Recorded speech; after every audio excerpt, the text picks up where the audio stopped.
Today's video is going to be a little bit something different. I'm going to basically tell you how JRPGs has kind of impacted my life and the different ways that it's taught me how to treat people differently and how to interact with people.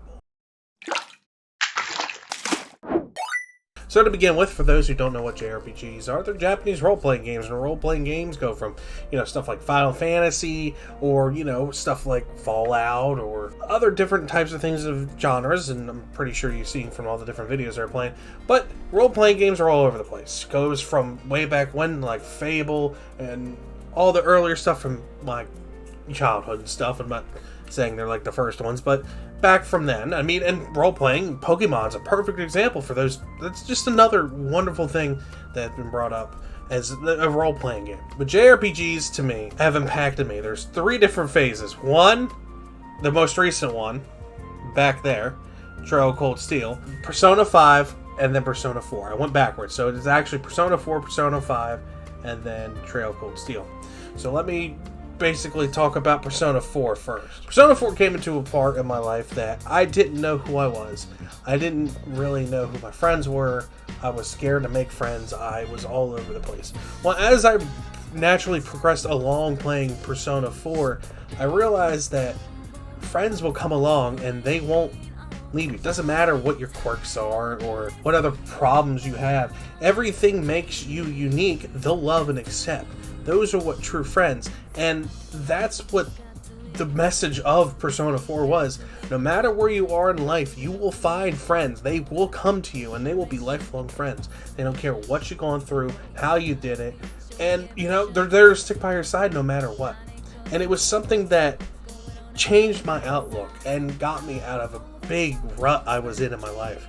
At this point in my life, I was sitting in my room, hunched over, debating on different things, on what I wanted to do with life, where I wanted to go, how do I, want to proceed, to want to help people, to want to be, work in an office, cubicle, that kind of thing, and, well, it ended up helping me decide that I wanted to help people, which is why I went to the law enforcement field. Now, Persona 5, on the other hand, basically tells you to stick it to the man, essentially, but basically to stick to your guns. If you know what's right, stick to doing what's right, no matter what anyone else thinks.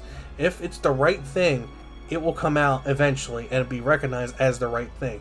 Because in Persona 5, you are a kid who stood up for a lady who was being harassed and hit on by a drunk. Well, you pushed the drunk away to save said lady. Well, unfortunately, how society is, it was a corrupt politician who ends up becoming your main villain. Spoiler alert, if you somehow still didn't beat Persona 5 or watch the anime or even seen anyone play it. And then you go through the game finding all these people who've been pushed around and forced to do things. Like Ryuji was labeled as a thug for standing up and protecting his mother. An was treated differently and had higher expectations because she was a foreigner mixed with Japanese blood, and she was pushed and put on a pedestal and almost pushed into sexual content stuff against her will, to say the least. Makoto, who looked up to her father, who passed away at a young age, so she was stuck with her sister, and her sister was always working to do what's best for her little sister, which was Makoto.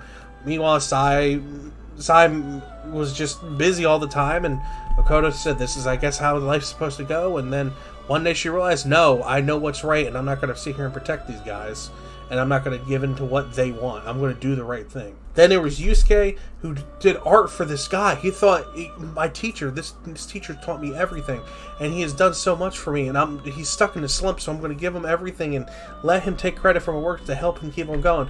Where in reality, the guy just was using him, and Yusuke was this bright, brilliant artist and great creative mind to just go out, and once our main cast made him realize, you are fine how you are, he is using you. He realized that and bust through that wall. Then you got Futaba, who, her mom was this great scientist who did a breakthrough thing. Well, all these people called her, all these things that telling her she's a demon child. She called it her mother stuff, all that stuff, to try and take advantage of it and take the research and be selfish and do all this stuff. And that's where Boss Man comes in and he knows the truth and he wanted to protect her. And with all the group, they helped him realize that he's doing the right thing and he needs to stick to his guns once more, because he was like them when he was younger. Stuck to his guns, did what he thought was right, and well, society finally took its toll. But they rejuvenated him. And then we have Haru, the last one of the mix, who's... Her father was a main man of the Okumura food thing, the Big Bang Burger, aka like our version of McDonald's, or their version of McDonald's. And she needed to push through because after her father passed and was abusing all these people, she was pushed into this marriage she didn't want. Well, she busted out of that, told that guy to screw off because it's not what she wants. It's just an overwhelming story of, you know what's right, do it. Don't let anyone else tell you otherwise. And then you got Trail of Cold Steel, who is our main boy back there, Reen, who's dealing with a bunch of demons. But the reason why I love Trail of Cold Steel is it came to a part of my life where I was out in surgery, which some of you guys know. And, well, it's a good filler, and it's such a good story. I've cried multiple times.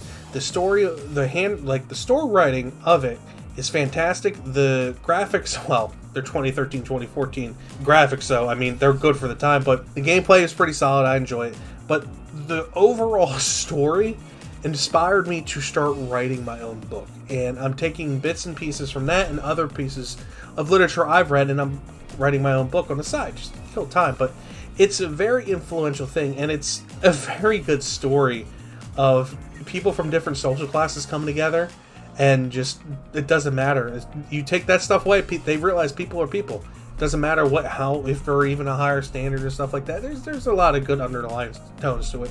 So if you get a chance, good. First one's like 60 hours. I think the second one's probably 80.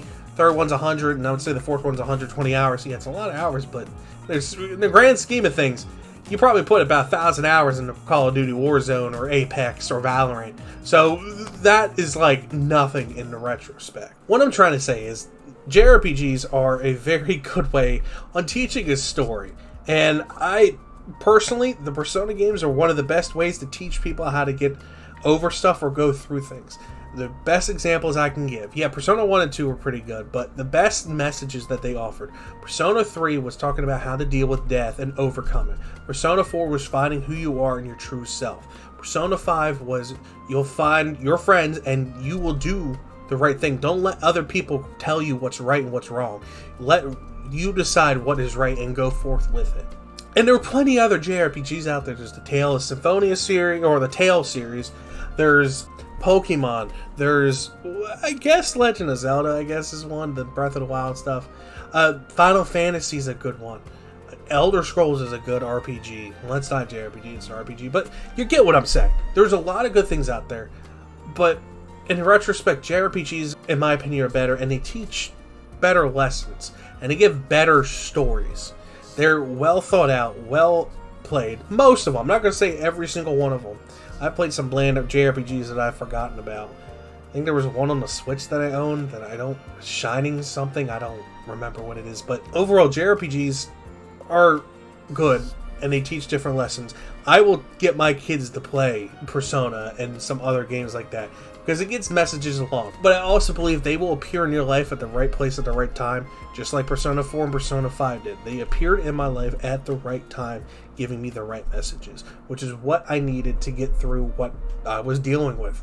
And it's not the same for everyone when it's going to pop up. It's going to be when you need it the most, it will just magically appear. That's how I view JRPGs. That's how I view my experience on this whole thing. Let me know what you guys think on JRPGs. Let me know what series has influenced you the most. Let me know what is just, one of the biggest things in your life that you experience through JRPGs. So, let me know, and I'll catch y'all later. Bye-bye.